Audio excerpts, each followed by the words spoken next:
Got it. Hello, I'm Miriam Hurley. This is the Perks and Pitfalls of LinkedIn for Language Professionals.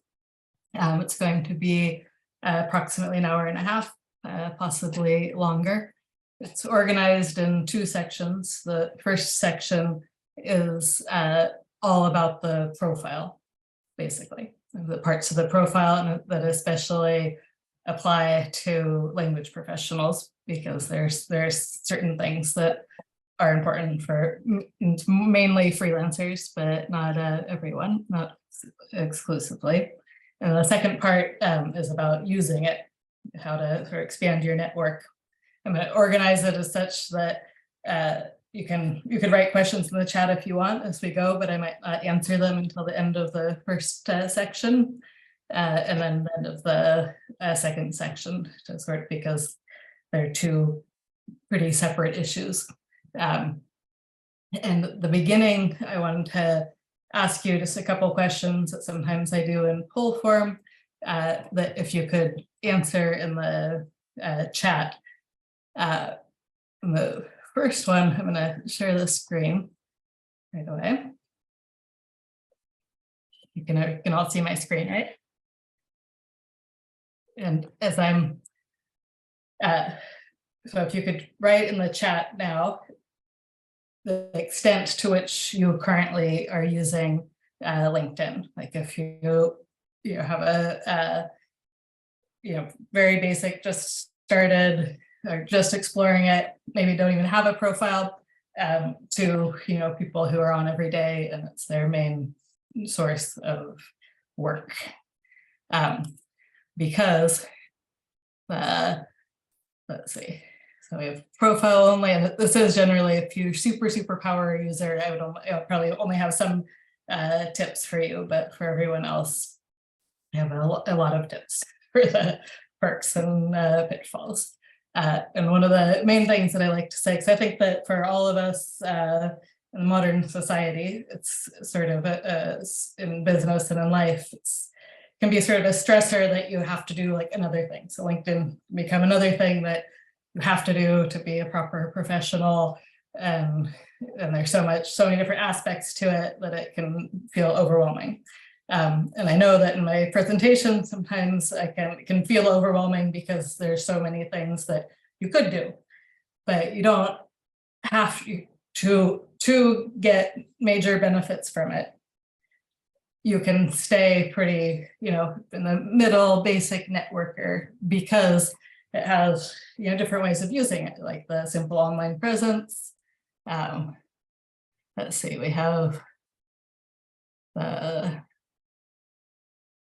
so most are like have a profile. So this is actually what I've seen. I may realize I didn't properly introduce myself. So I'm an Italian to English translator.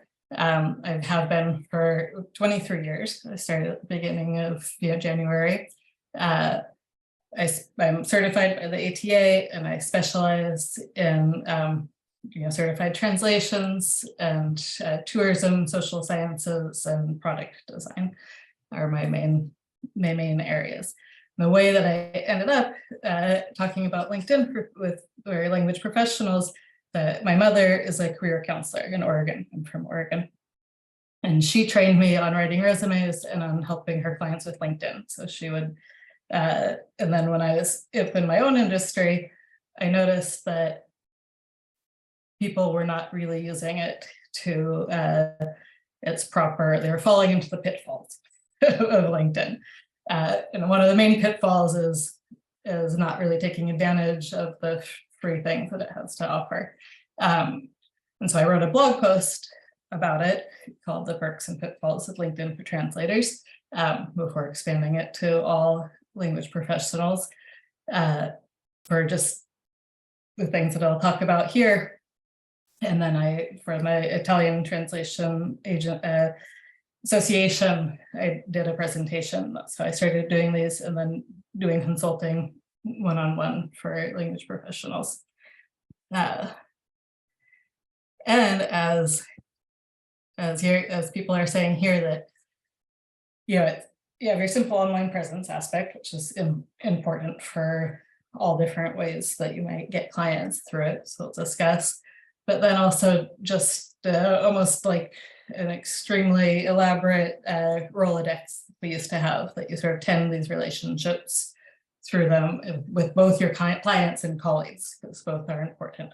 So I, for instance, anytime a new potential client writes me, or even if I'm translating something, the author's name, I will connect to them on LinkedIn, so that even if I don't work for them, I'm still in their mind. They still know my expertise, and you sort of stay in front of mind.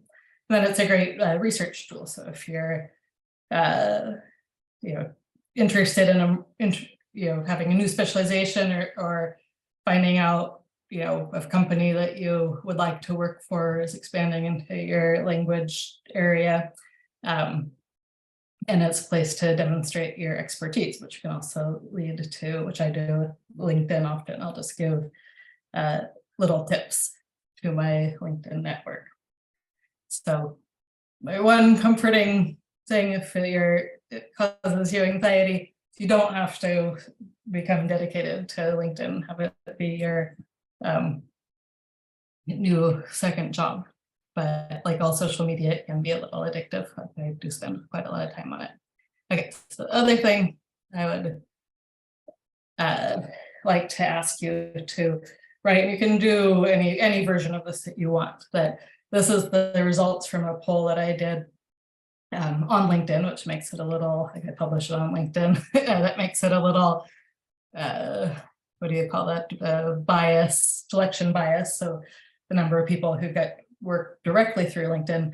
But if you, for most of us, obviously it's more sources, but if you had to put this, like the top 3 ways that you get new clients, like for me, the top one is word of mouth from colleagues, which is partly because I do this and I'm involved in associations, and I live here and meet a lot of English to Italian translators, and they're constantly being asked by clients to go the other way. They don't swing both ways, they go to me. And then the second for me is word of mouth from clients. And for me, I have a quite good website. And so I get quite a lot of work through the website or Google My Business, and from ATA, so I'm in ATA. And so my point with this, let's see, we have word of mouth, everyone, like this whole word of mouth. I think nobody, especially from clients, that's just the most valuable word of mouth, I think, often because you have a nice client, and then they or maybe the contact you had at the one company, they go to another company and they remember you.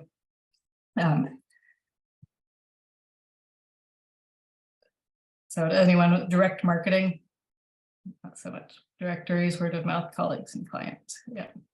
So for all of these, for the word of mouth, for instance, I give word of mouth a lot to my clients because I have a good website. People contact me, I've been in the industry a long time.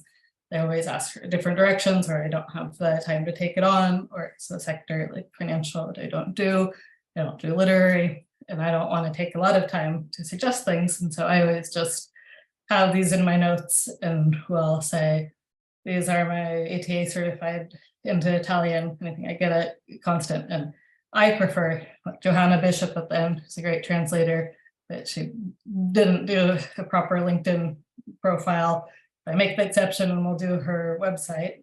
But everyone else, if you give them their LinkedIn, if it's properly done, then the client can very easily see that you're sending them a qualified person. And so for me, more than being searched, like having a nice profile, like drives me a little crazy when my colleagues that I want to suggest don't, because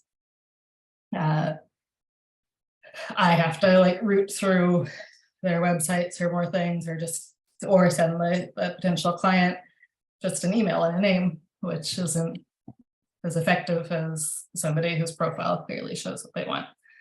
The other way is Google. So one of the pitfalls of LinkedIn is that it's has a horrible algorithm for some reason in it, I find. If you try to search somebody directly on LinkedIn, it comes up with the weird suggestions, especially translators. It's always the wrong languages, but same thing. But Google actually loves LinkedIn because it, wants to answer people's questions. And if they're looking for somebody with their more sophisticated algorithm, which we're going to talk about more, if you are somebody, like in this example, I have a good website, LinkedIn comes up first, especially if it's location specific, like I put in the city. But in all cases, those are, so many cases, those are going to be, even if you don't have a website for sure, but even if you do, LinkedIn is going to come up first. So just for your Google reputation and to be found on Google and to back up your seriousness, that's important. Okay, so now we're going to talk about the important thing of your profile. And this was when, like I say, and still of course, now, because I have a lot of translator connections on LinkedIn, and a small percentage are really using their profile to the best effect for language professionals that are freelancers, and knowing at the same time, as we know, among freelancers in general, probably in all businesses, and translators will often complain about, if they don't have enough clients or not good enough clients. Like, but you can just take this small step that's free, which is a big perk.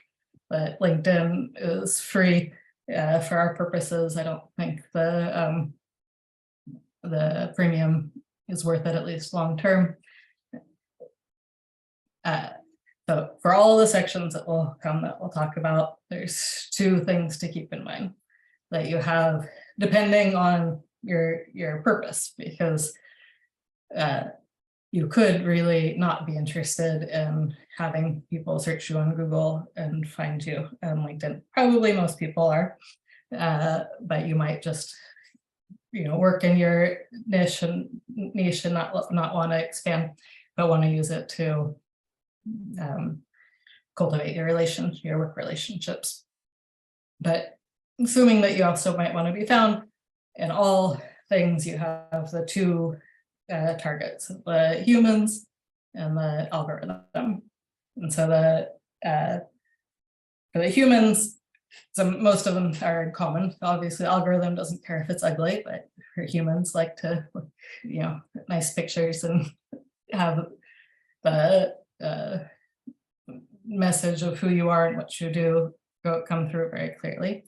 It needs to be easy to read, which can be hard on LinkedIn because of the limitations on formatting. Clear, specific, and complete. And so the complete and specific are the two things that we're going to repeat a lot, because that's the other pitfall that people do. They say, I have a profile, it says Miriam Hurley, picture a selfie that I took in the bathroom, and it says I'm a translator. So it's not, picture your cat or something, which I understand I can get shy too. Like I find it, I feel shy on camera, but we need to, see you, we need to know exactly what you do. Not like one person that will look at for their headline just says translator / fixer. I'm like, oh, because everyone Googles, I need a fixer. Like, what is that even? Anyhow, so the one thing that, especially for translators, and I understand that people didn't know that this was a function that fortunately LinkedIn has that didn't have at the beginning, is if you're a translator or interpreter or working with clients in more than one language, which by definition we all are, you have to have your LinkedIn profile in all your working languages. Well, maybe not all. Like John was talking about somebody who translated 25 languages. He does not. But you translate, for me it has to be, or this is my example of my colleague who who does it correctly. So I click on her, it comes up in English because I have my LinkedIn set to English. on my phone, for instance, I have it set to Italian, so it automatically go to Italian. And then she translates from Spanish too, so she has it in Spanish. And if your LinkedIn is set in Spanish, that's what you'll see it in. So it comes very clear when people in languages with a different alphabet send you a request and you can't even read anything on it because they haven't set it to be in English for you. And so where you do this is where you do most things are in your editing your profile. You go to your profile and into the world thing, and you add it in a language. Naturally, I hope it goes without saying that it is you provide the translation. And so I often suggest that people suggest trades, for with other colleagues who translate in the other direction, or to revise it. Like I'll revise it when people write in English, but because the text is similar. And then you always have to make sure it will prompt you. And if you change anything on your profile, it will prompt you to change in another language. And it is very easy, like I did it myself, to ignore the Italian because I'm not seeing it and only consider the English. But by the nature of our job, the Italian is more important because my clients are 199% Italian because they translate from Italian. So even though they know English generally, somewhat, a little bit, they, we of all people should know that you should speak to them in your own language.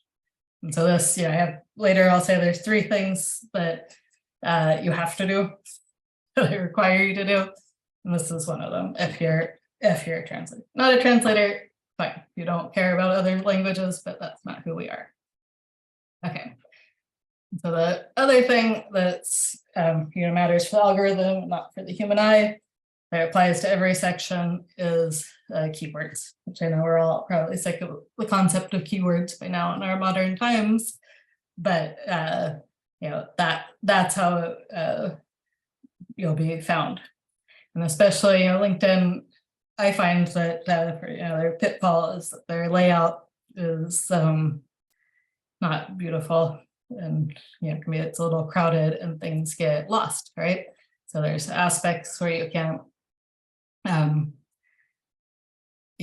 there's words, like for instance, the section that I want people to fill out is a lot more about in the experience section, education section than people often do. But to actually read it, you have to dig really deep down. But the computer has algorithm has different capabilities, and so it's very important for those to repeat your keywords, which for me would be translator, Italian, English, certified, the very specific terms. Like this example, when like part of actually that inspired this is when I was trying to find a translator to suggest to somebody in a language combination that I didn't do in a specific field, and I was annoyed that nobody had their profiles done correctly so that I could tell quickly who translated. In this case, it was English, Italian to French in architecture. But so if you just say I'm a translator and don't use even the very specific words, like, or once, I was looking for somebody specialized in neuroscience, and this person didn't have it among their specializations, but they'd studied it and had it in their education section. So those are, and then this is my little bit pet peeve that not everyone thinks matters, but spelling things out, because we always do our little symbols for the languages, or acronyms rather than symbols, and the computer might not read it correctly, but also people, like not everyone knows that EL is Greek, and so we're both the humans and the computer. You can spell them out. You can later use the acronyms, like for cat tools, but you have to say cat tool to in end quotes. Computer says translation. Okay, so then probably the most important part of the your whole profile and is the one that is most poorly used is the headline. Because headline is not your job title. That goes under your experience section and can be 3 words. Your headline is a whole, blurb. So it should include everything, what you do, language combinations early on, specializations, maybe a slogan. I have a slogan, what makes you unique, associations. You can use icons to jazz it up.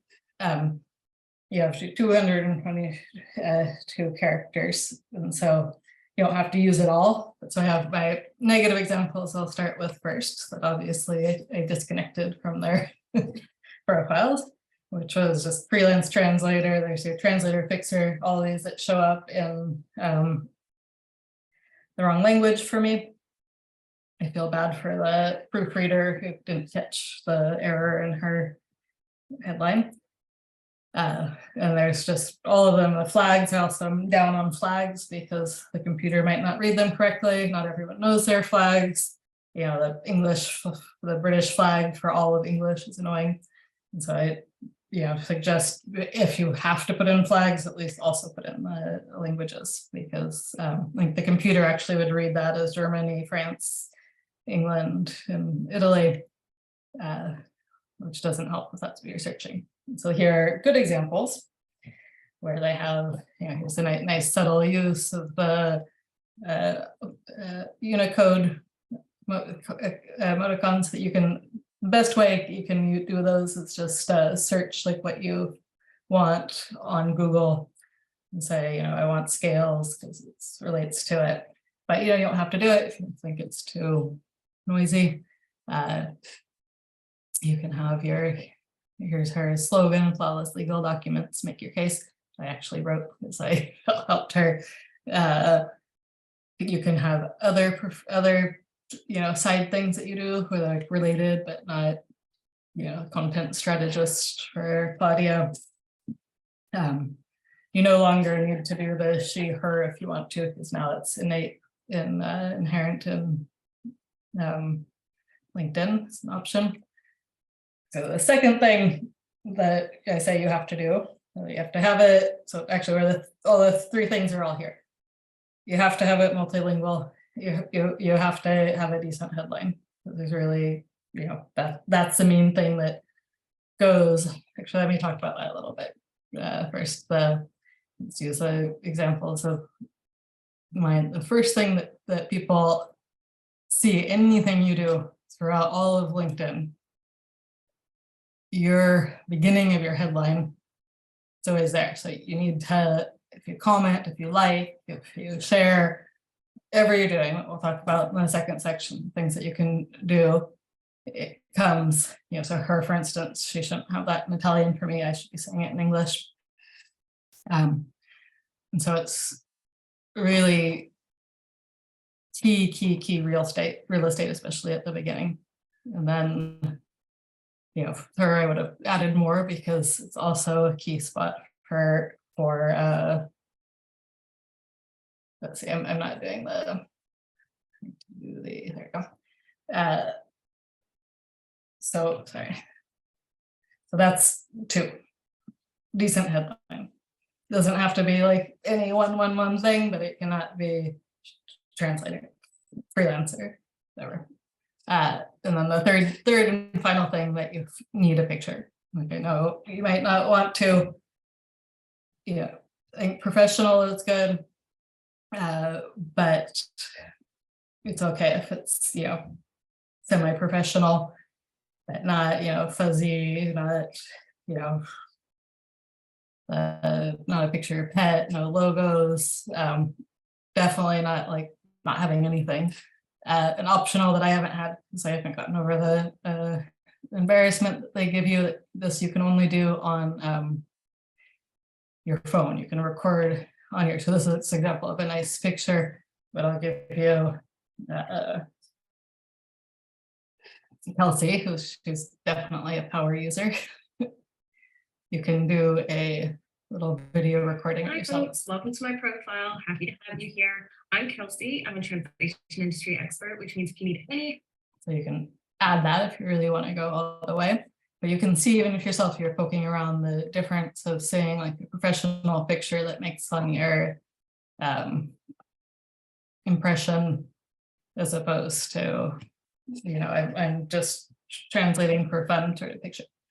And then the other thing that she also had a good example of, I'm sure Kelsey has a good example, is the banner. So from the visual, this doesn't matter from the algorithm point of view, but from the visual point of view, you know, it takes up this huge amount of space. And so having something that either conveys what you do, like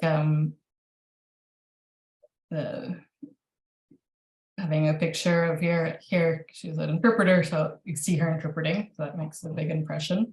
So even without the information, or Kelsey's where you see you have information, you know, it just makes a nice impact. So very like the photo you have to do.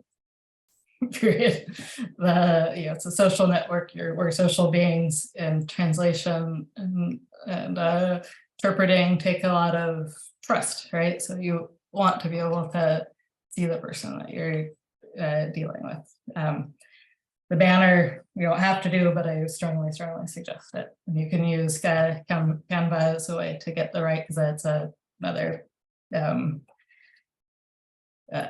pitfall, is that for some reason it's hard to get the picture, the right sizing on the way that they upload banners, so it can drive you crazy. But the way around that is to use Canva to make yours. And the next section that's important, less important than the headline by a lot, but also major for is the about section. So this is another one where people really underdo it and say don't skip. Yeah, 2,600 characters. You don't have to use it. I don't use nearly all of it, but it's a really important spot for your keywords. Another mistake that people make is, in general with LinkedIn, is thinking of it as a glorified resume. Has things in common with the resume. The part of the profile that's most similar to a resume, or CVs, call it in Europe, is the experience section, but it's not the about section. And the tone should be first person. It can really reflect you. It's not an absolute, must not in it, except for don't be too short. Include all your keywords. Include a contact method. Now it's improved a little bit, but LinkedIn can make it layout made it hard to find your email or website. So you have your call to action at the end, and you can be very, very casual, casual but professional. You can include, other interests in there. I have, throughout, I have virtuous examples. So she's one who uses a lot of,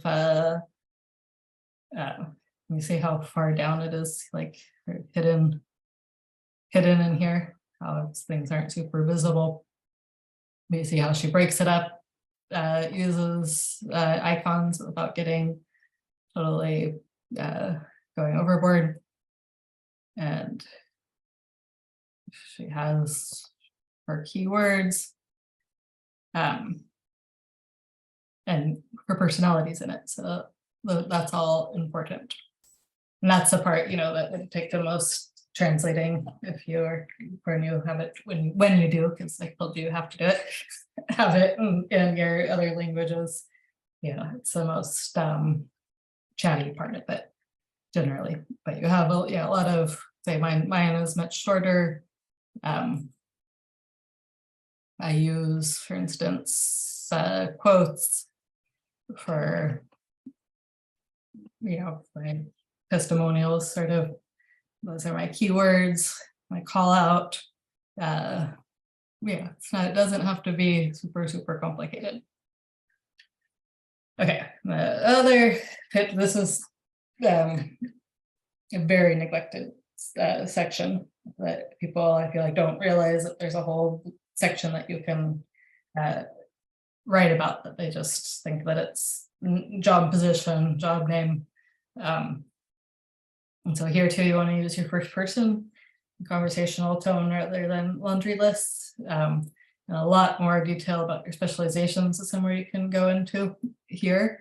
You can give example of projects that you worked on, and all of these are more opportunities for your keywords. You can include more than one position simultaneously, which actually I saw this can create some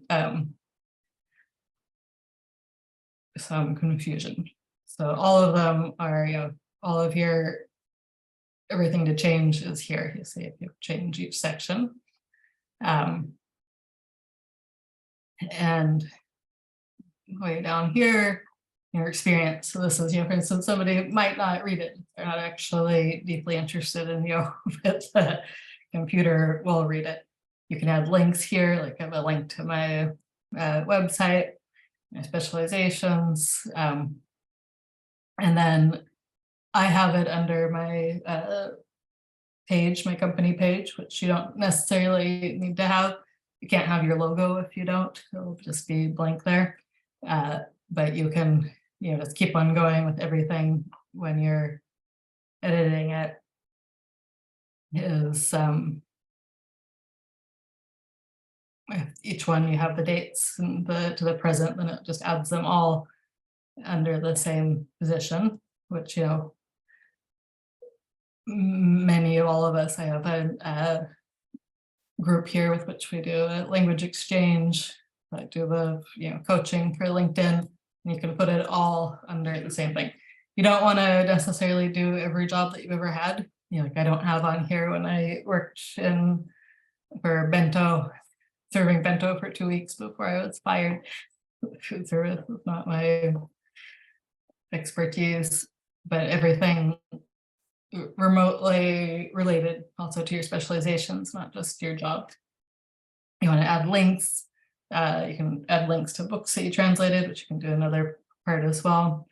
But here, I feel like 90% of profiles I see just don't have this filled out, basically, other than the job and years. Okay, and then this others, especially for translators, and a little bit less so for interpreters, I'd imagine, is the publication section. And this is a great section for connecting with past clients. So if you, and again, like everything, you can add a blurb. When I say about connecting with past clients, like you'll see here, I can show you on the thing, these are ones that I did. And some of them I translated a long time ago. So I've been a translator a long time. And I only do maybe a few books in nonfiction a year. But you can put in publications that you wrote yourself. Like I wrote a something on a newsletter. And let's see, let's get to the. It's also these parts are like way down here. Again, people aren't necessarily going to read it, but for instance, I have 12 of them here. And when I have connected, if you've connected to any clients, if you connected to the authors of the book or other people who worked on it with you, you can link them in it. And then that, even if it was a gazillion years ago, like I did this in 2014, and I linked it to one of the authors. So then she'll remember, oh yeah, Miriam, she was a good translator. I liked her. So that's a very important section for translators if you have things that are published, which I know not everyone does, but you can also add all sorts of things here. It's like this is a section that sort of keeps on going. You can put in new languages. This is one of my pet peeves. I do speak Dutch, but I speak it the least well of 5 languages that I speak, and it puts it, no, not least well, I guess. Did I put Spanish in there? Yeah, I speak very, very limited Spanish. but I wish you could order it. Everything else you can put in an order, but there it just puts in alphabetical order. But your associations, obviously association that you're in, interests, whatever, and courses that you've taken. So these are all more and more opportunities for keywords and for, showing your seriousness. Awards that you've gotten, if you've had any patents, maybe if you're a scientist on the side. And so fill in the description with keywords, connect to people. If you write articles yourself, like the more the merrier. Many of these sections, the more the merrier. So this is a section that's maybe a little less neglected, but not fully tapped out, is your featured section, which is the most visible after the banner, and is completely limitless. Like I'm sure that they limit how many you can show in your featured section, but also what you want to show, which you can change all the time. It can be your website. Okay, I've changed mine recently. I think I put it in different orders, and you can just keep on going, keep on going. A great example, my colleague is a conference interpreter, and she, like, immediately if you see her, she does everything well. She's a nice picture, it's personable. The featured section, because she's interpreted for all these famous people and at big events, just like show her doing what she does. Shows her with famous people in Italy, Naomi Klein and Michael Cunningham. So from every point of view, she immediately makes a good impression there. But if you're not interpreting for famous people and you're and not doing published books, you can do anything. You can feature websites of your clients, maybe you translated or that you didn't, things that you think are interesting. It's very, very flexible and adaptable. And all of those are more opportunities. You can do a video introducing yourself. You don't have my shyness problem about videos. You can do screenshots of feedback that you've gotten. You can feature your posts, like if you make a post that you want to highlight, you can do that. The first three, these you can reorder as you like in the section. So again, every section is you just go to your section and then you can change them with a little pencil. And because I remember to change it in all the languages if you are doing that, which you have to do, as I said. Okay, to slideshow, see better. And then there's recommendations, which I put just do it. And so recommendations, are the best way to do it, I think, is to start by writing them for your people that you've worked with once you've connected to them. And then it's easier to ask for them. You can ask for them directly. People don't mind, but it really adds to your credibility a lot, like on anything. So don't be shy about that. Since I started doing this year, I think they developed this creator mode, which is an improvement for freelancers. And I think that for freelancers, it's probably always better to choose the creator mode, which is the difference between the basic mode. Is that one huge difference is that you can put your website directly where it used to not be visible at all. See, so on mine, That's why I have my website here in the code, because before it wasn't visible anywhere and you'd have to search for it in contact info. But now only if you're a creator, you can have your website there. It shows followers instead of just connections, which is different.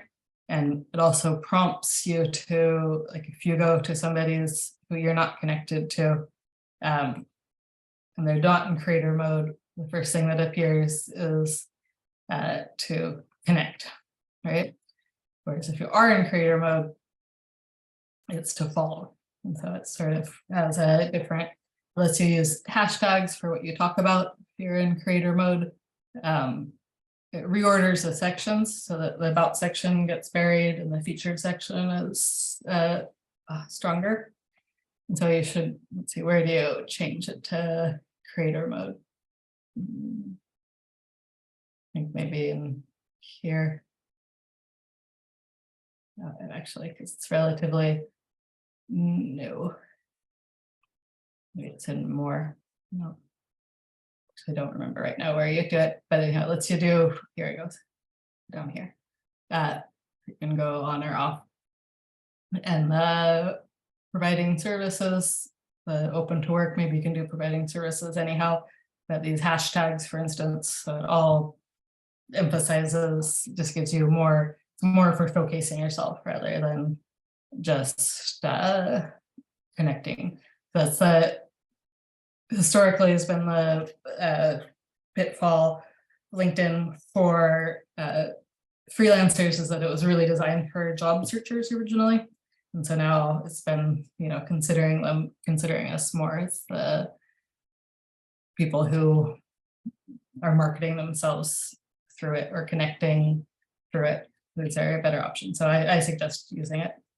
They say it's best for frequent posters, depending on how much you use it. But I think for these other reasons, that it just makes more sense if you're a freelancer and not a regular employee. I think I already repeated this enough. The three things that I want you to change. Then you have to listen to, and then just some miscellaneous tips. So I recently changed my customized URL, which is here, to Hurley Certified Translator, because I want to, I've been trying to focus a lot on getting the certified translations. So I like that. It's my selling point. You see, as opposed to just having a bunch of the numbers, so it's always better. And you change that here, where you can also see here how your profile appears if you're people who are not on LinkedIn. If somebody, like I shared your LinkedIn profile to suggest you, this is how it looks, which is quite different. And it correctly lists my languages, which I appreciate how I chose. And that's where you edit your custom URL. So that's super, super easy, and you should do that. You can just have it be your name, or so-and-so translator, or some aspect of your specialization, your legal translator, for instance, medical, but German medical translator, your name. Skills and endorsements is actually I've never really appreciated much. Yes, endorsements are different than the recommendations, because people can do them just clicking on things and they don't necessarily really know what you can do or not. I am against the open for work to work thing that you put around your face. I think it doesn't apply to freelancers because we're always open for work, but you can put that you're open for work without having the green thing. I suggest not doing, my personal opinion. And in addition to the video, you can also, which I did do, and which is very appropriate for those of us who have foreign names. For Italians, my last name is very hard to pronounce correctly. So Miriam Hurley. So you put that, and you can only record it on your phone. You have to use the app to record that, which is just a nice little touch. Let's see. And then just a little thing that I use, Grammarly add-on so that when you're writing on LinkedIn, especially as language professionals, it's embarrassing to make typos and language mistakes. So that can save you from that. Okay, so I'm going to, this is the end of the first section. I'm going to see if in the chat if there's questions. Okay, yeah, so somebody asked if there will be, okay, oh, sorry if I'm moving too fast on the screenshots, but yes, looking at the questions, so I'll provide the link to this for everyone, which also includes the examples of the link of this presentation. So I think that should solve that if you miss something or if you're away. I'll also have the links to all of the examples that I give as best practices. Okay, what is a banner photo? Is it just a photo? No, the banner photo is this part. Where it says, the blue one, mine. And so, I mean, the file is a photo, but you can take a photo and then add text to it, which I suggest using Canva to do that accurately. That you could do it, following their suggestions. It has to be the right format, the right sizing to come out right. But the banner can have more information on it as opposed to just a photo. But the file type is the same as the file type for photos. Okay. Okay, does anyone have any questions for this first part before we go to the second part, which is the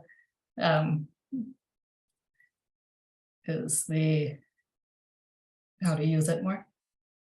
So you can find banner photos. Where do we find banner photos? So those can be like mine, for instance, is painting a friend did.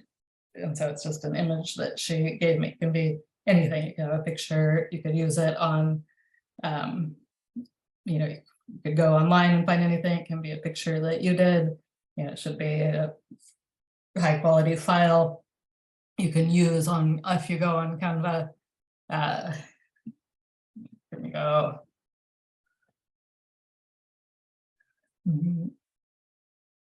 Which on there, there are like many things. Today, let's go like LinkedIn banner, and they'll give you various options, and then you can adapt them, put in your own information, your own pictures, and then you upload it to the site. I think, so should the banner photo reflect the profession? Is that I think that it's nice if it does. I didn't, like mine doesn't, it hasn't to do with translating other than the concept I use on my website of flow.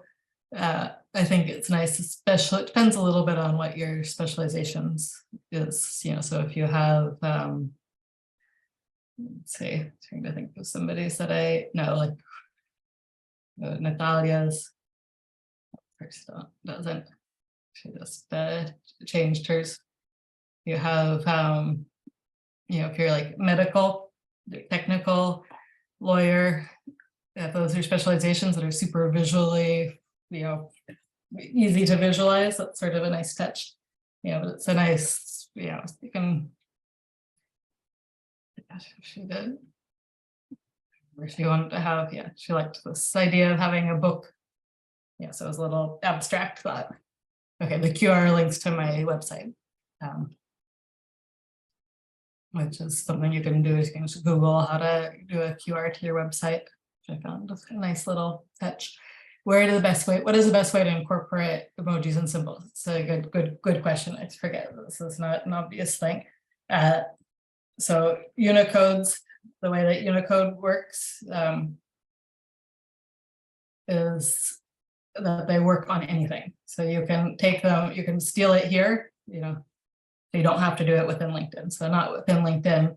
I actually use, I have a note that I have on my thing of ones that I like to use, so I like to use the pencil when I'm specifying translators, for instance, but anywhere from any context that you take a Unicode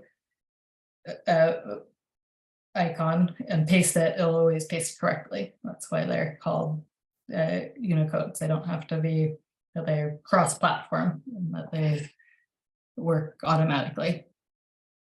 But I don't think they offer them at all within LinkedIn. Yeah, so it's something and the reason that they're popular on LinkedIn, so we suggest them, is that it limits the amount of like highlighting and stuff you can do. And so everything just becomes this text. I don't know why they do that, but you can't do the things that you would do in a Word document to separate the text and make it clear. And so people use them to, just give it more readability and personality. Okay, should the banner photo reflected on a doesn't open for work do something with respect to the LinkedIn algorithm, like move it up in importance? It doesn't in importance, it is if somebody is looking to hire somebody, it's a little bit more meant for, I didn't read that well out loud today. So the question is, doesn't the open for work do something with respect to the LinkedIn algorithm, like move it up in importance? No, I think it does if somebody is searching, like if a job employer is searching for somebody, then it would move your profile up. But when I was saying I don't suggest not saying open for work, you do open for work, but there's let's see, I don't know if I have an example. There's a banner you might not have seen that you can add onto it. You see, so mine does say open for work, right? So you can choose that as a thing without it being on your picture. It's going to see if I can find anybody with it. Yeah, there you go. If I were talking to her, I mean, I think she's not a translator, but for since I open to what work, like, hopefully she's not on here, but she's broken all of my rules other than having a picture. But I think that for freelancers, it doesn't make sense. So you can not have it, but can have the have your profile listed, in searches as open for work. But for freelancers, for translators, no client is going to sit down and look for, go through all the filters on LinkedIn and to look for a translator. It's like wouldn't be a natural thing for them to do. It's more for headhunters if you were in, executive or something. Can you select the two recent jobs or university names on the right in the headline section? Right now, they are automatically, let's see, I think you probably don't mean headline section. So right now they're automatically generated. Let's see if I know what you mean. So this is your headline, is just where it says this is your headline. So you must mean here in the section. If you can change them, like how they appear. Okay, so actually this is a good question. So here, this is why I have my own page, which I don't really use and seems a little redundant, but that makes it appear as I want with my logo, which it wouldn't necessarily, like Lisa's there, it doesn't. Let's see. Show current company in my intro. Yeah, so you can select it there, but I think that you can't do it. You couldn't change what it was to like something in the past, but you could deselect it to not have it there. That answers your question. Yes, I mean, you can choose what to highlight. Yeah, here you can choose not to have it, but I think you can't put anything else there because it does automatically go what your education is and what your current situation is. But you could change it by changing in your experience section or in education section, what you put there is your main thing. Does that answer your question? Does anyone have anything else?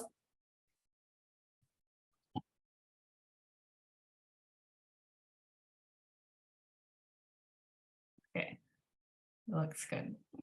Should we go? Okay, got that. Okay, so let me make it.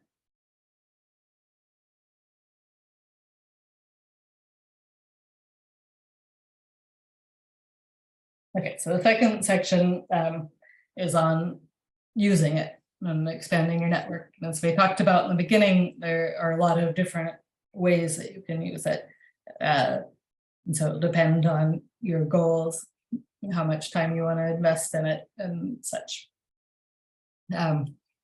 So an important thing to know on LinkedIn is how the connections work, so that you can, there's a degree of connection. So if you are connected to people are less than third degree, then you can't contact them directly unless they have some option for it. And you have to, let's see, this is the part. So second degree of connections to be connections, and it depends on how you can interact with them and what you see and how the degrees of connections are. So the question of, how much do you want to, there, like, I don't be intimidated by my degree of followers and connections, because it's a specific way that I used it, mainly because I was doing organizing, both these webinars and also events for translators. So I just contacted, basically have connected to like all translators, especially if they work with Italian. But that doesn't necessarily need to be your case, but I'd say generally you should probably have at least 250. And it's like I said, my mother's a career counselor. For people who are just searching for a regular job, they might want to really keep it narrow to people that they really know. LinkedIn itself is very ambivalent about this, because they'll make all these ways for you to really easily connect to people, but then they'll say, oh, you should only connect to people if you know them, but then they send both messages. So it depends on what you have. But for me, I will connect to people if they work in the fields of specialization, if they're new clients, possible clients that I would like to have, which you might not be able to connect to depending on your degrees. But if we just have ways that I feel like we could help each other with our knowledge.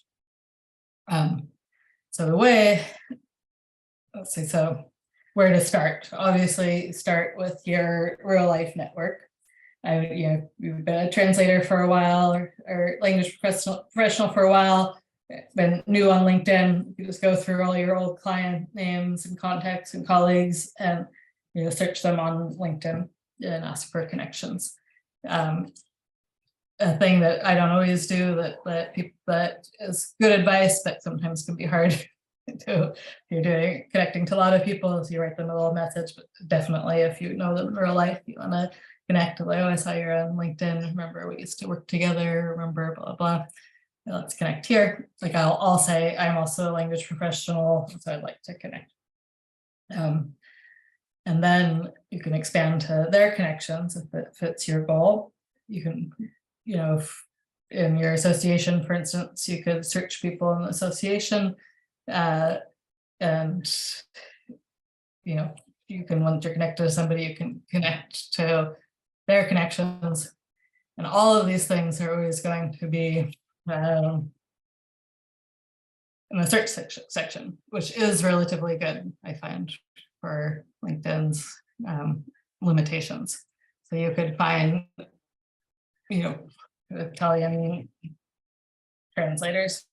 So example of how I used it in real life, that I organized events for the ATA, for the Italian language division of the ATA in Florence, to a real life event. And so I went through and found people, and then you can use all filters, how much they're connected to you.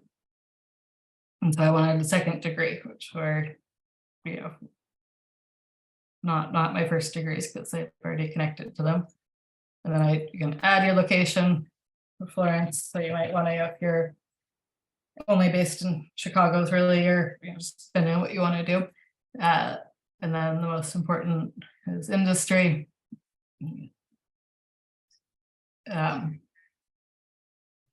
then you search, and you get them all, and then you can ask. Those are ones that you've done this. Say connect. You should add a note. I don't always 100% always do it. and you can, say whatever you want. Other ways to connect to people is to associations. If you're in the same group, which we'll discuss later, you can always connect to them. And also when you're actually, like the way that LinkedIn's algorithm works. So if you're just hanging out on LinkedIn, looking at your feed, it will show you the feed, the people that you're following, but you'll also see like people who answer them or things that they commented on. So people often say, I'm commenting just so for her, for instance, Daniela, who I know in real life, commented on hers. So I could go there and to there. It didn't even give me the option of the message. If I'd wanted the option of the message, I'd have to have clicked on hers, gone to the option here and then done it. And that's another good way to see people who, you find their comments interesting, and you want to engage with them further. So I'm anyhow for lots of connections on LinkedIn, depending on what you want, and engaging, especially like for my purposes, I really like to engage with my colleagues a lot, but you can also narrow it just to your potential clients by commenting on what they post, on engaging with them, joining groups in their industries. And for all those too, you search with your filters on industry, geography, and language, etc. And then company pages are important also just for information. Like like I say, I have my own company page, but it feels very redundant to me, and like I'm not using it well because my company is me. So it seems, every time I post something, it says, do you want to post on your company page too? But I kind of neglect it. But I do use them for, like I say, anytime, like every client I've ever had and every client associated with them, I follow their page. And so then when they post things, you can see that and you comment on it, and you're more in the front of their minds. Like that's a lot of concepts is like keeping yourself in the front of their minds and reminding them of you, or making them think of you, and also just knowing what's going on with your clients is major. So I was an exchange student with AFS in high school, and then pretty much just coincidentally a few years ago I translated a large thing for the Italian AFS chapter, and so I always follow everything that they do. It's an exchange student for a high school program, and I was engaged. I enjoyed having them as a client, of people who are associated with them. I would also like that sort of field, and so I just like, share, engage. And so then the huge question people have is how much is too much, or how much is enough. Like the official thing people say is 2 or 3 times a week. You can also do never. You can post, you just share other people's things. You can comment on other people's things. It's not, it depends on the usage that you want to make. A new feature this year, which I find very useful, and especially when we're doing across timelines, is that now you can schedule a post, which was like a few months old. So if you're creating a post, here is where you schedule it. And so for me, I use this. I like posting on LinkedIn. Most of them are targeted at other translators, which depends again what to do. But I'll just have sort of thoughts that I want to share about the industry, about language. You have this whole community of people who have the similar interests as you do, so they'll write about languages a lot. I like to share tips too, which cat tool use, the LinkedIn tips, or actually a very recent example of a good use that both from the point of view of a potential employee for me is another great guy who I suggest following, who has like, is Joe, as he goes by. He uses videos a lot, which is something again I don't do, but I think is great. He posted recently about, let's see if I can even find it, but about having a virtual assistant. And I recently been thinking about that and sort of stalled on it, but I'm thinking I should really have a virtual assistant to do all the annoying stuff that I don't like to do, like in invoicing, bookkeeping, but also, you know, if you have a blog or, you know, marketing stuff, you know, the more you get into it, there's a lot of purposes for it. And so he wrote a post about it, and then a woman who is a translator and virtual assistant, as they call them, wrote in it like, I'm a virtual assistant, I'm glad you're interested. Here's my contacts here, which is very, very appropriate use, which we'll talk about later. Inappropriate uses that people do of using LinkedIn, you know, as a to aggressively cold market things that you don't want to. Another thing I don't do as much as I should is post in your client's languages instead of just English.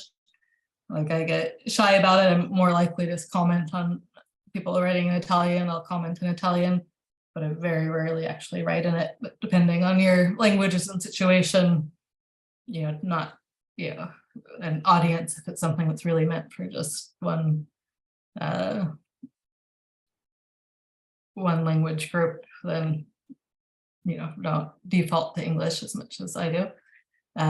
There's also tagging people is a very appropriate way to draw their attention. Obviously, if it's a sincere tag and not just tag bombing. And, you know, I can share, yeah, I like to think of it as more like a thing, the question, one of my frequently asked questions is that my theory anyhow, translators, possibly even interpreters, tend to be more introverted. I'm in between, but you know, so our job is sort of behind the scenes between people.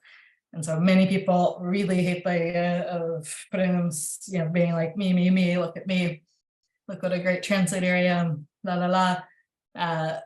And a way to get past that is to think of it as your, you know, you can have like a reflected advantage from it, but you can support other people's work. Or for an example, that I work for an NGO that and I did a interesting job for them on where they published I translated a children's book.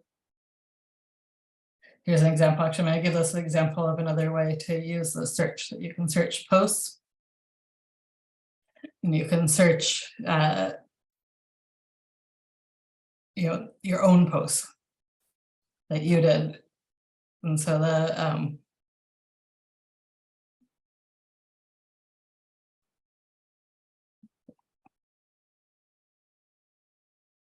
wait, sorry, it's not showing what I wanted, what I did when I did this before.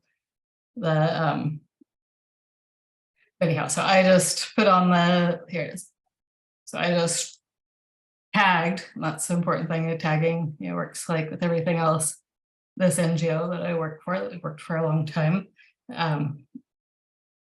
did a link to this book that they were promoting and that they were using as a service. So like, I'm doing them a favor, but then I'm also not a favor, but you know, helping support their endeavor and reminding them about me if they should forget. So it's a very win-win. You don't have to think of it as just self-promotional, blowing your own horn. And so Kelsey, who I showed you before, had a great post that I saw the other day that I told her I was going to steal about, you know, when you're on LinkedIn, people, you'll get just like you do an email, I'm sure, never other places where people will send you, you know, a hard sell, you know, cold sell, not looking at who you are and what you actually want. So she compared it to if you go to a dinner party and somebody sits down and starts trying to sell you a washing machine. It's like not the appropriate thing. And they'll like send you their CV. People will always translators will always send me CVs if it's an agency, whereas they did any research, they'll just, they're spamming everyone with their resume. And I'm not hiring, Italian to Arabic translators. I'm not an agency. It's totally inappropriate. And then it's usually also full of language mistakes, which really undercuts their message. But to indirectly, like the virtual assistant did with me, I was like fairly direct, but she's selling me a washing machine when I want a washing machine. And so you can do, and a great use of LinkedIn is to make your contacts warm, like that woman who I didn't know directly, but we already had, we were interacting on this platform. So that she's not just some random person to me, and I'm not just, I have the other person who knows her, who gives their word of mouth. And so you can approach potential clients directly, but it should be more warm than cold. And really when you're offering them something like I do, like when I connect to English to Italian translators, I'll say I've translated probably now or revised like 20 websites of my colleagues. And I'll tell them, this is something that I do, if you need me, because I know that they probably do. Because they have to have their English to Italian translators. If they have a website, if they have a LinkedIn, they need it either revised or translated. So it's different sort of relationship than just bombarding people with unsolicited advertisements for yourself. Take their perspective. What do they need? Why should they care? Why you? But I think that on the poll that I did at the beginning of people who get clients on LinkedIn, and I know from myself and from others that it's very, very like super, direct. It's sort of, sometimes I don't even know why, but they just saw my posts. I'm in their mind. I get jobs where I know somebody saw me on LinkedIn and suggested it to to the person asking, the client, and it's can be in comments like with the virtual assistant that you get the job. It's not just like they searched you on LinkedIn, found you, and gave you the job. It's much more within the social interaction, because it is social media, even though it's not Facebook. And so that says how most people get clients through LinkedIn, not super directly, but somewhat. And then to the end, just some of the frequently asked questions that I get. Is a premium worth it? I've had it sometimes when I was preparing a webinar, but it's really, really more ideal for job searchers. If you were like looking for a full-time position, it probably is worth it, because you can access all their educational content. You can see everyone who visited your website and things like that. But I think it's kind of expensive to just have as an ongoing expense. I already answered about if you don't like to brag, just think of it as helping other people. So it's worth it to have my own website. For me, it is, there are two different, I say if you're totally starting out as a translator, I would do LinkedIn, prioritize LinkedIn, because it's free, it's easy, and you can use it like you would a website of just connecting to it, a link to it to tell people about yourself. But your website you have more control over it, obviously, and you can target people more. So for me, it is, say, not necessarily for everyone. And then how do you present more than multiple professional identities? People, I think, get hung up on that, and it's not really a problem. If you have really, really incompatible identities, like you're a pole dancer and a translator, it doesn't make sense to put them both in. But if you see somebody's profile and it says that they're a writer, a translator, a writing professor and a yoga teacher, like you're not going to say, oh, they're not really any of those things. You know, they can complement each other. So you can just put them in your headline, put them in your about section, add your different categories under your experience and our education. So you shouldn't have like a different profile for every job unless it's something so radically different that you want to have it under a assumed name or whatever. But generally it's not a problem. Okay, let's see if I had to remember at the last minute that I just changed my handle there. Okay, the questions are, okay, tagging, what benefit does connecting to, okay, so that's a good question. Sorry, I keep on not reading that loud.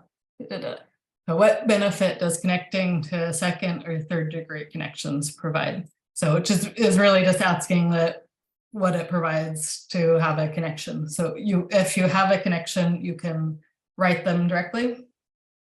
Then you automatically are following each other. So then once you're connected, they'll see you in their feed. Whereas if you're not connected, like I tried today to help somebody who'd lost her wallet here in Florence, and somebody had written that they found it and I could find her, but because we had no connections, I couldn't message her directly because we weren't 2 degrees connected. So having the connections means that now, I'm sure you know how the second and third degree concept works, that you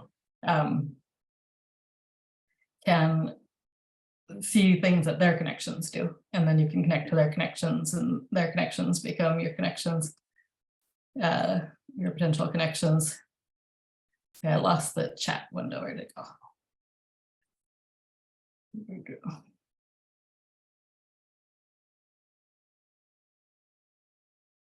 I can't find my Zoom is going weird.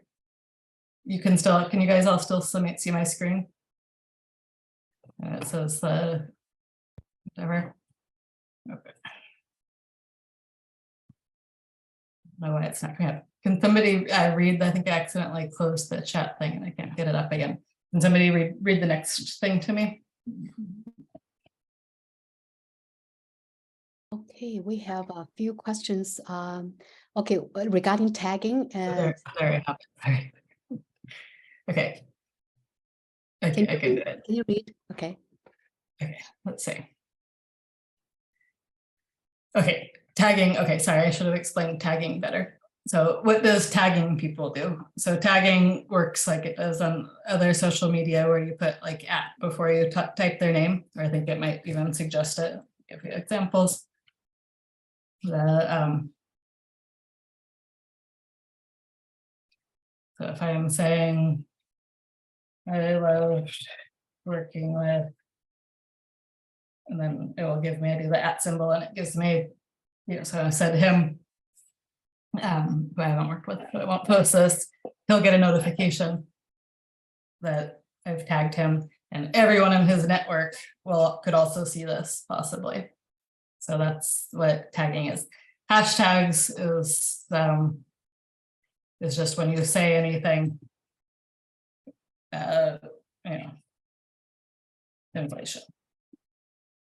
translation, let's say. Actually, I'll give an example of a group, the LI translators, which I always thought was lit translators, but it's actually LinkedIn translators. They have a major hashtag so that if you go, you can follow a hashtag, which I do here, anytime you're in it, and then you'll see, because it can be hard to limit what you're seeing. So I'll see only messages that people use that hashtag in. And so he, put it at the end there. So they it's a way of forming a group by using the hashtags. And then, for instance, I specialize in anthropology. And so I can follow the hashtag. That's how people are following it. That's how you follow it yourself to see what they're talking about in my in that industry. I get a little lazy about hashtags, but it's definitely best practice to always use them so that you're attracting people who are interested in what you're talking about too, and you can narrow the experience. Because especially if you have a gazillion contacts like I do, my feed, which is this, just gonna go home, can get quite crowded. So it's to narrow the focus, it works well. Okay, there's my chat again. Okay, tagging is this adding to that? Okay, the majority of my clients are agencies. I'm pretty sure I'm contractually forbidden from showcasing individual brands or clients. What do you suggest in a suggestion like that regarding bloggings or connections? Yeah, that is one that is a different situation. What I do, like I've only had this a little bit, which has been driving me crazy actually, because I'm dying to write about it, but I'm working, translating on a script for a show that's going to be on Netflix, but they don't want me to talk about it until it's on Netflix. They're doing the production now. And so I talk about it in general terms.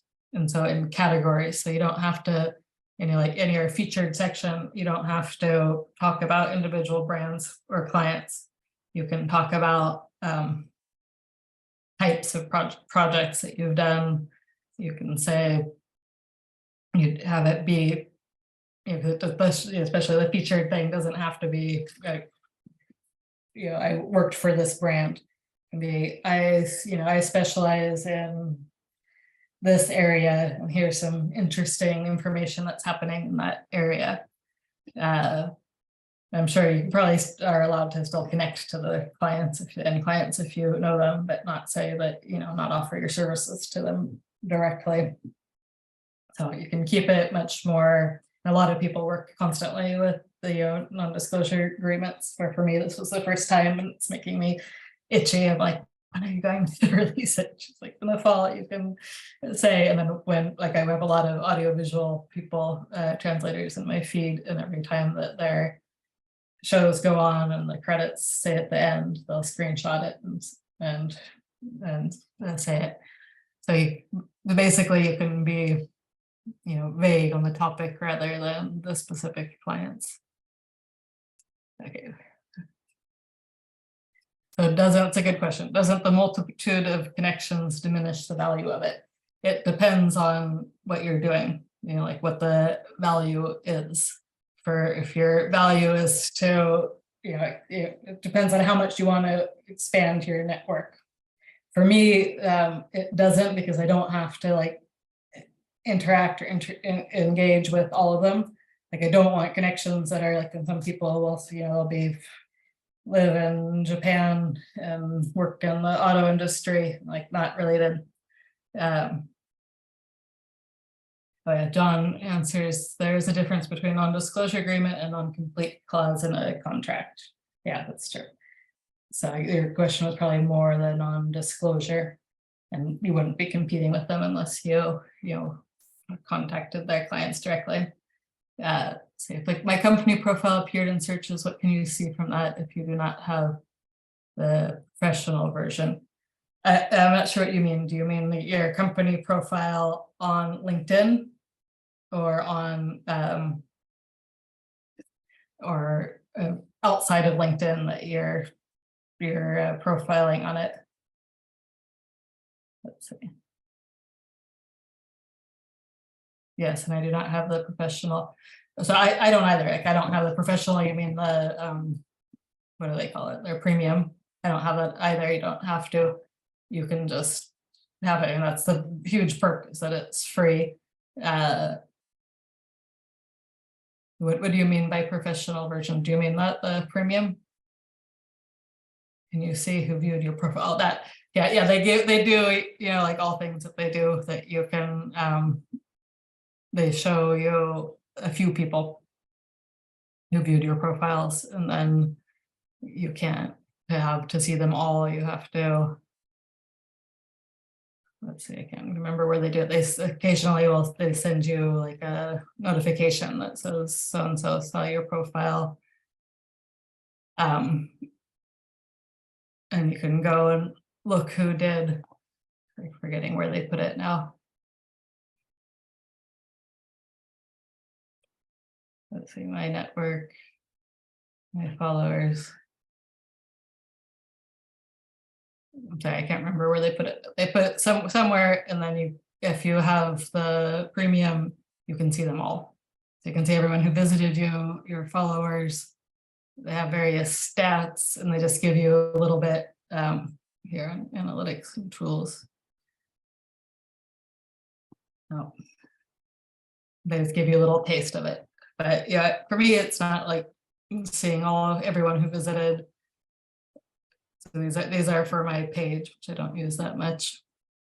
So that, there's not for freelancers, the link to those things, the premium isn't really worth it.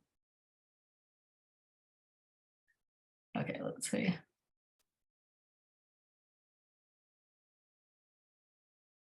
Okay. I think I got them all. I have a couple of questions. I would prefer just to say it instead of typing it out. You don't mind. Yes. One thing is about, okay, just following the previous topic, is it a good idea to list all I do or all we do, or just focus on one thing? For instance, I do interpreting, translation, but also other part of whatever my business is. But do you put all in one profile, or you create different profiles? I don't even know how to do that. But yeah, so no, you do not create different profiles. You definitely put them all in one profile, like, unless it's like I joked, unless you're a pole dancer or something totally crazy. But you can, it gives. I'm trying to think if I know somebody. Yeah, this is my friend who, she does not have a proper headline, but she's a curator, writer, and performance artist. And so you can put them, and this is how you do it. You have it under the one, you break them all out and have them all as your present jobs, even though they're all different. And then in your headline and in your about section, you can emphasize what you want. If it's more important for you to emphasize some.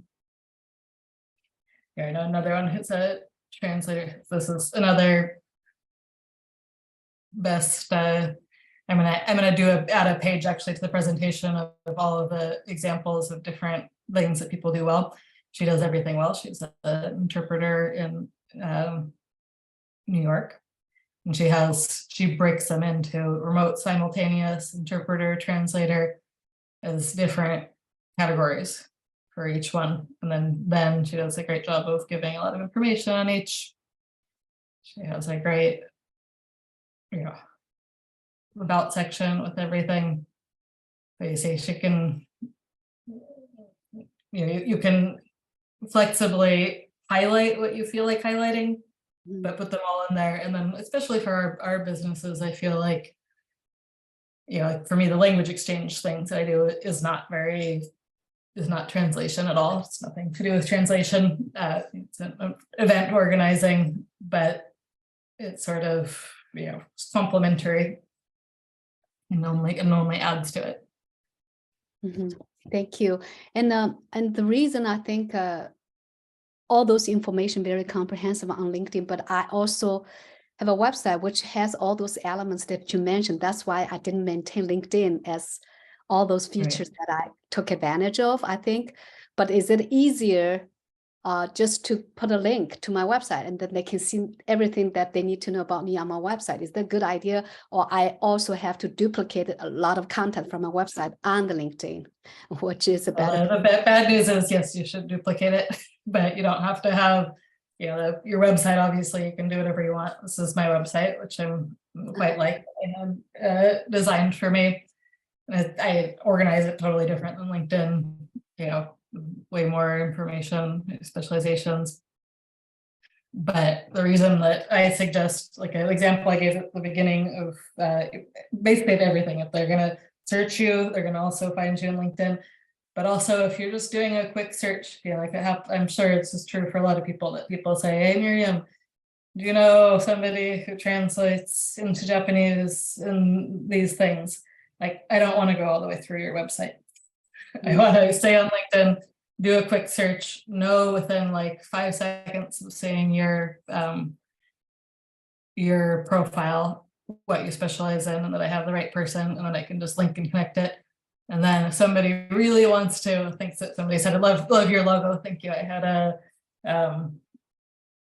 graphic designer friend a long time ago who made it for me. That it's, they're different. LinkedIn is much easier to do than your own website. It's free. You shouldn't just copy and paste all the information, because it should have a different tone. And it's the social, everything on your website wouldn't be on LinkedIn, but if you have a really good website, a lot of information, you can use it, but the tone would be a little bit more conversational. But I think, yeah, we just think there's a lot of videos and photos I did not even bother put on LinkedIn, because they are in my website, but it's a lot of effort. You have to put all those information on there. That's why I was lazy. That's why I say, like, by my rules, you don't have to do all of it. It's like you don't have to do like Sarah, who had 100 different pictures of her, but if you do the first things that you see on the top of the screen and the experience section, if you want to be sought out. So yeah, it is a lot of work, but doing the basics isn't, to do like you could do in a day, having it translated, coming up with a better headline, those things, and then you could gradually go into highlighting everything that you've ever done. And it's always changeable. You can switch it up. You can decide that you don't want to, like I actually have translated a lot about architecture, but I prefer the product design part. And so I just took it off to not have too much of a category that I had done so much of that I got a little tired of. So, do you have a personal, like a number, like how much referrals come from LinkedIn? I know there's a couple of one slide that you show that. Is that compared to other? Those were answers. That slide actually was the answers to a survey. That wasn't my particular ones. It was of the surveys who said that they got them. It varies a lot. I've discussed this with people on how much they engage on LinkedIn and how much they prioritize it to get them. I often don't know for sure that they came through LinkedIn if they don't contact me, if they go from LinkedIn to my website, and then I'll figure out later that they knew me from LinkedIn, or I'll ask them. For me, I get actually a very sort of even distribution of how people hear about me. Like, it's not like I don't get anything from pros. Like, I'm totally not a pros person. And then there's like the LinkedIn reinforcing other ways. But people writing me directly on LinkedIn for clients, I probably get about several, like 5 a month maybe, I'd say. And then many more that go to my website, because it's like, if you are actually interested, then they'll go to your website and look deeper and then contact me on my contact form. So definitely enough to make it worth it. And I also like just enjoy the interacting with people interested in the same thing, and just getting tips that you wouldn't have thought of, to even on translating things. Like, I have one of things that I had forever that I would post to LinkedIn, for instance, is a list of what I call pesky words, because when they originally called sucky words, but people said that was profane, which is I don't think I'm like sucking eggs, no. But in Italian, these are all words that are really annoying to translate and that come up a lot. And so then, those aren't all my ideas, but in translator groups over the years, I would suggest a pesky, and then everyone would say, there are 900 different options. And so then when you're translating, you try to think of something new, you get these ideas. And that's the sort of thing that you can get through LinkedIn by, if I post that on LinkedIn, then people engage. And then they think that I came up with all these brilliant ideas. So their opinion of me is inflated. Even though the other colleagues, like I started this when I was a newbie, and I was like, I was translating something that a phrase that they say, punto di riferimento, that they use all the time, that doesn't translate directly. I'm like, I bet other translators have already dealt with this problem.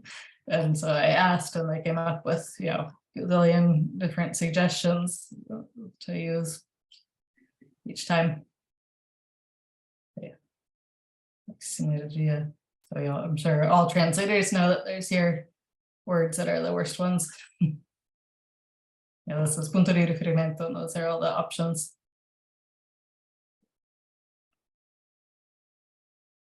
So that's all right. Any other questions? Anybody else? Yes. And if you want to come visit me in Florence, look me up. Yeah, it's excellent. And one last thing, that recently I received a lot of strange requests from people from all different unrelated fields, and I thought they're scams. I don't know whether you have those experience, that those people who have high titles, like a senior director, like from investment, finances, or Google, working Google. Very strange, but looks like they're very high status people, but they try to connect with you. Have you have those experiences? That I thought they're like a scam, but just wondering. Yeah, I mean, all of people connect, like they're definitely scams. Usually they just write you random messages that you're like,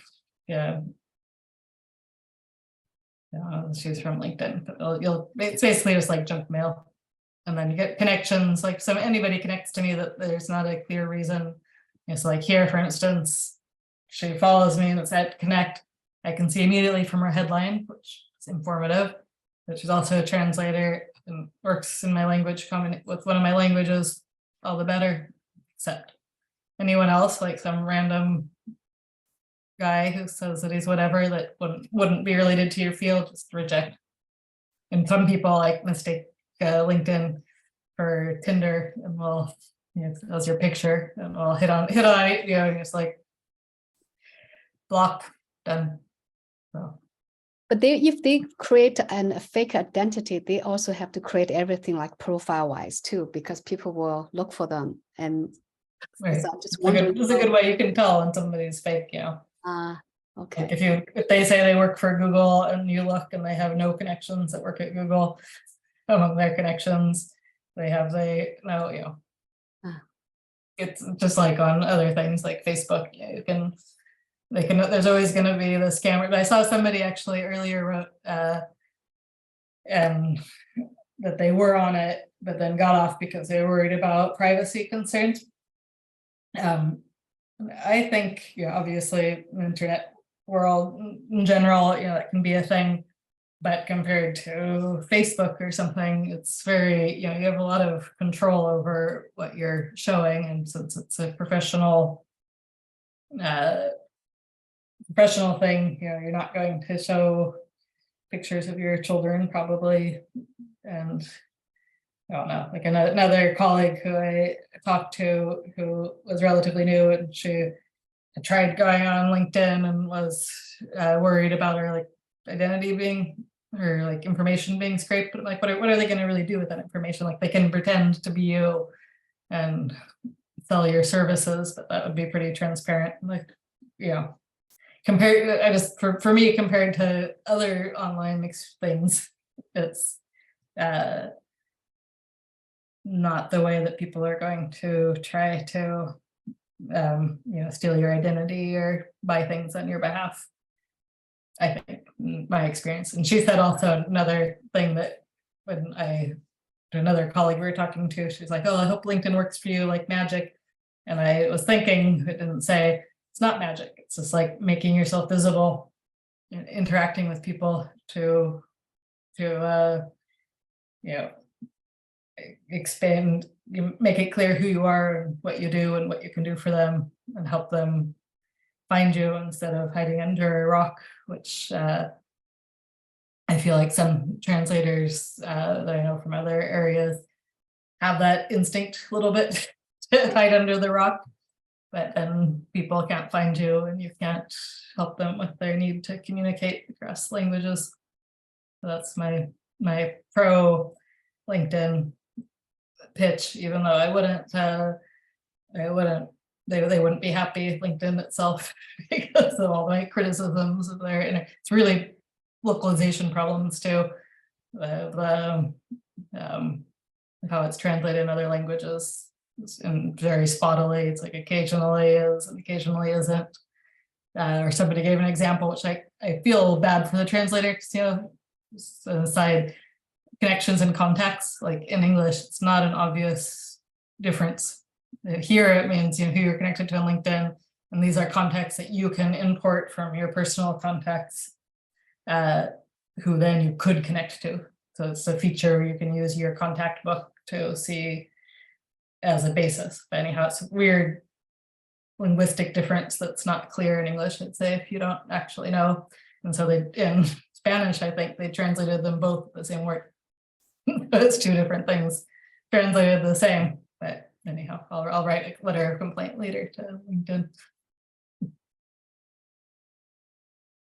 All right. Anybody else have the last question to ask? If you think of any others, you can always connect to me on LinkedIn and write, and I'll answer. Yeah. Or you can write a post and ask me there, and I'll answer in the. You can tag me. Wonderful. Thank you so much. Thank you, guys.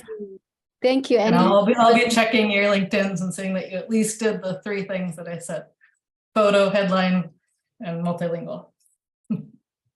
All right, thank I'll you. come and hunt you down if you didn't.